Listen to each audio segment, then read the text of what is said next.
tidak banyak diangkat itu dari sudut kebijakan politik strategis itu. Bagaimana mungkin dengan belanja APBN 397 triliun tahun 2005 menjadi 989 triliun tahun 2008. Ini kan peningkatan. Kok kita bangga? Bangga belanjanya meningkat. Tetapi kemiskinannya tidak bergerak. Mestinya kita justru prihatin dan sedih dong. Tapi ini kan yang menarik di sini. Angkanya begitu naik, APBN begitu naiknya tinggi, lalu kemiskinan. Tapi sounding di media oleh Dewan sendiri yang mengontrol perjalanan eksekusi pemerintahan ini nggak muncul dengan lebih, oposisi pun tidak memberikan tekanan yang sebenarnya kita sudah menyampaikan itu sejak tahun yang lampau. Ketika anggaran kita begitu meningkat dan tingkat kemiskinan kita juga meningkat. Sebab begini, pada waktu tahun 2005 tingkat kemiskinan kita 35,1 juta, turun naik jadi 39 juta pada waktu kenaikan BBM yang 120% itu. Kita sudah bicara soal itu. Tapi sekarang ditutup dengan BLT, semua raskin segala macam yang bantuan langsung tiarap atau langsung tunai ini, itu kan mengobati rakyat untuk sesaat, untuk sementara ini mereka bisa melupakan bahwa ternyata pemerintah bisa memberikan mereka hidup lebih baik, apa mau lebaran sekarang. Ya, mestinya kalau kita menilai suatu pemerintahan, keberhasilan suatu pemerintahan, ada dua ukuran universal. Yang pertama, apakah kesejahteraan umum meningkat apa tidak? Yang kedua, apakah keutuhan bangsa dan martabat bangsa itu meningkat apa tidak, kan begitu. Salah satu tolok ukur kesejahteraan umum yang sangat penting adalah soal kemiskinan dan pengangguran. Dimanapun itu. Karena itu saya selalu mengatakan, jangan bangga dengan ekonomi neoliberal yang selalu mengemukakan soal ekonomi makro sebagai ukuran. Kalau tingkat kemiskinan dan penganggurannya tetap tinggi. Karena kita ini kan kalau melihat pembukaan Undang-Undang Dasar 45 kita, apalagi kalau melihat pidato 1 Juni 45 Bung Karno tentang Pancasila, kita harus menyatakan bahwa kita ini adalah negara kesejahteraan.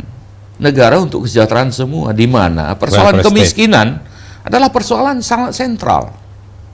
Coba lihat di negara mana suatu pemerintahan dianggap berhasil bila mana tingkat kemiskinan dan tingkat penganggurannya tetap tinggi. Itu ukuran yang pertama.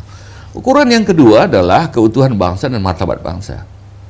Nah, lihat nggak bahwasanya martabat bangsa dan kedaulatan bangsa kita ini sekarang sedang terancam. Bukan karena pengertian konvensional ada ancaman agresi, bukan. Tapi coba lihat tingkat impor kita. Tingkat impor pangan kita saja, kedaulatan pangan. Ingat bahwa bangsa sebesar ini tanpa kedaulatan pangan tidak akan bisa kuat. Coba lihat sekarang, apa saja yang bahan pangan yang kita tidak impornya meningkat terus?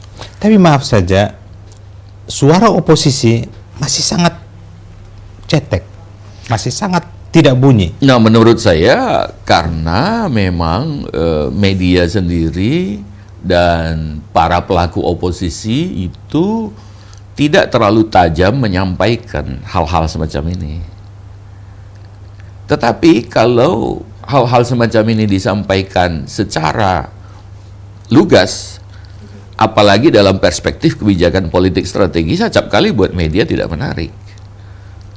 Coba aja kita lihatlah, kita misalnya menyebut kepada media, melalui media kepada masyarakat, kenapa orang bangga dengan peningkatan anggaran belanja kita?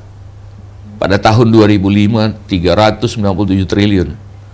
2008, 989 triliun. Orang bangga itu. Kenapa? Bahwa belanja kita meningkat. Kenapa? Seakan-akan kita tambah kaya. Iya. Kenapa? Tetapi kemiskinan kita tidak bergerak. Karena menurut hemat saya, mindset kita memang sudah dicekoki dengan mindset daripada ekonomi neoliberal itu. Iya.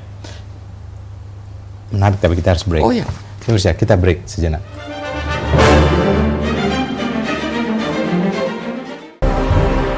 Jangan pernah memberi harapan palsu. Jangan pernah lelah berjuang demi nusa dan bangsa. Harapan bukan untuk dibeli, tapi untuk diperjuangkan. Harapan adalah perjuangan. Mari bergotong royong membangun bangsa di bawah payung Pancasila. PDI Perjuangan tetap konsisten memperjuangkan kesejahteraan rakyat Indonesia.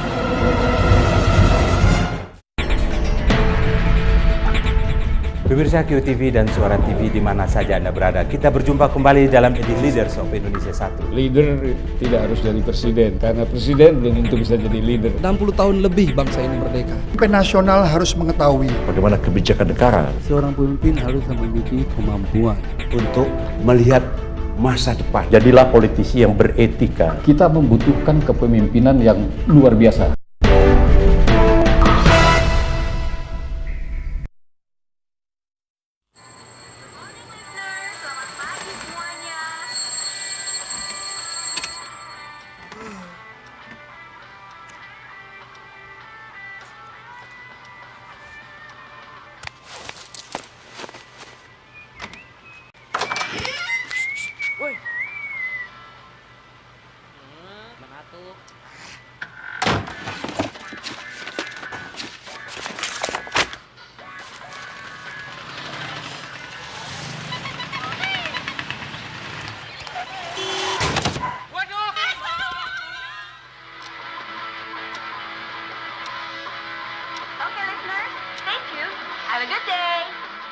Apa adanya, mengupas sesuatu tanpa menutup-nutupi. Kita tidak pernah mengalami pematangan demokrasi sekalipun. Tidak ada yang namanya perubahan tanpa ada sebuah gejolak. Kemiskinan ini persoalan struktural, tapi cara mengatasinya adalah sangat karitatif. Tentunya dengan tujuan untuk menemukan solusi menuju masa depan bangsa yang jauh lebih baik lagi. Bersama saya, A.S. Gila.